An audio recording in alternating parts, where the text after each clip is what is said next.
Sunday morning. All members. Ministry of Mines and Petroleum, the value of Afghanistan's natural resources could be as high as $3 trillion. The vast mineral wealth in Afghanistan. د جمهوریت تر ړنګېدو وروسته او د اسلامي امارت پر راتګ سره د افغانستان پرمختګ ډېر په چټکۍ سره شروع شو ځکه اسلامي امارت د افغانستان په ټولو برخو کې د معدنونو په لټه کې شو او د معدنونو استخراج یې پیل کړ خو دلته یو حیرانوونکی پلیس کشف شو چې دې غریب هېواد ته $1 تریلیون ګټلی شي آیا تاسو اټکل کولی شئ چې $1 تریلیون څومره روپۍ دي شاید ونه توانیږئ چې اټکل یې وکړئ که دغه یوه دایره $1 میلیون فرض کړو 10 دایرې $10 میلیون 100 دایرې $100 میلیون 1000 دایرې $1 میلیارډ او اوس دا ټول مقدار روپۍ په زرو کې ضرب کړئ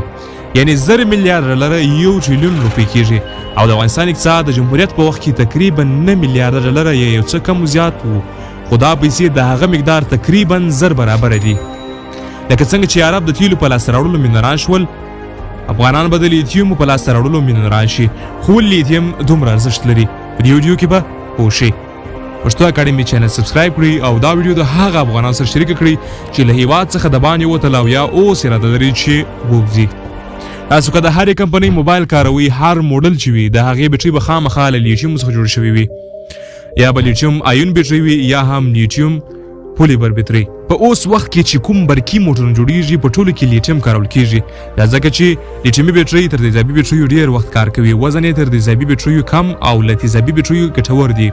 د لمریزي یا هم شمسي انرژي ذخیره کول لپاره د لیتیمي بیټریو څخه کار اخیستل کیږي نړۍ تر ټولو زیات لیتیم د جنوبي امریکا په چیلي هیواد کې دی چې اندازه یې 9.2 میلیونه ټن ته رسیږي دوهم نمبر کې استرالیا راځي د لیتیم اندازه یې 15.1 میلیونه ټن ته رسیږي دریم نمبر کې ارجنټاین راځي د لیتیم اندازه یې 2.2 میلیونه ټن ته رسیږي د نړۍ تر ټولو زیات لیتیم جنوبي امریکا لري او تر ټولو زیات لیتیمي بیټرۍ د چین هیواد جوړوي په اوس وخت کې د نړۍ هر هیواد غواړي چې تازه او د چشلي هوا څخه پاک چاپیریال ولري خو که د هغه هیواد خلک د زیات سون توکو څخه استفاده کوي نو دا ناممکنه ده چې هغه هیواد یو صفا چاپیریال ولري نو په همدې خاطر هر پرمختللی هیواد کوشش کوي د نفت او سون توکو مخنیوي په برقي وسایلو سره وکړي او غواړي په ټولو هیواد کې یې برقي وسایل وکارول شي له همدې امله به دا هیوادونه زیات لیتیم ته اړتیا پیدا کړي او دلته به افغانستان ته د پیسو ګټلو یو ښه موقع په لاس ورشي لکه څنګه چې عربو ته په لاس ورغلې وه اوس په عربو کې ډېر کم خلک غریب شته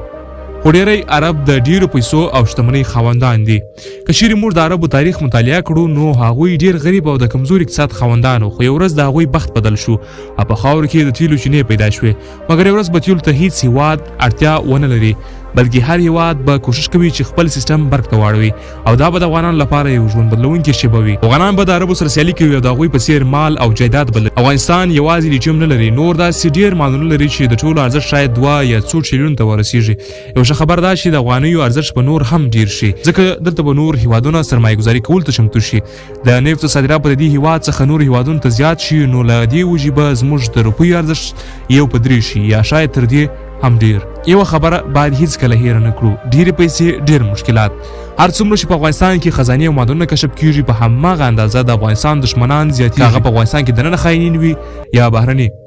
امریکا او دغه متحدین د دې څخه ډیر متاثر دي چې افغانستان د چین سره ښه اړیکې لري چین د نوي افغان حکومت لپاره ډیر ګټور ثابت کېدلی شي د یوې خوا اسلامي امارت ښه حکومتولي کولی شي او له بلې خوا امریکا نشي کولی په افغانستان کې لاسوهنه وکړي ځکه افغانستان د چین سره دوستانه اړیکې لري او چین یو سوپر طاقت هیواد دی د لیتیوم په رایستلو کې چین په افغانستان کې سرمایه ګذاري کوي افغانستان ته لیتیوم په لاس ورکوي که اوسنی حکومت همداسې په ایمانداري کار ته دوام ورکړي نو انشاءالله افغانستان به د سعودي عربستان او اروپایي نړۍ سره سیالي وکړي اسلامي امارت کورني خاینین تر زیاتې اندازې کنټرول کړي خو بیا هم شاید په آینده کې خاینین په دې منظم حکومت کې ځان ځای پر ځای کړي او هر څه ګډوډ کړي او دې مخنیوی باید موږ ځوانان وکړو موږ باید خپل ذهنیت بدل کړو موږ باید خپل ذهنیت د خارج په ځای خپل هیواد جوړولو ته راواړو هر یو کوشش کوي د دې هیواد څخه وتښتي دا خو یو لویه بېوفایي ده د دې هیواد اوبه څښي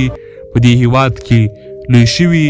خو بیا هم د دې هیواد څخه په تللو خوشحاله وي هغه کسان چې د تعلیم لپاره ځي صحیح خبره ده او باید چې زده کوونکي تعلیم لپاره خرج ته واستول شي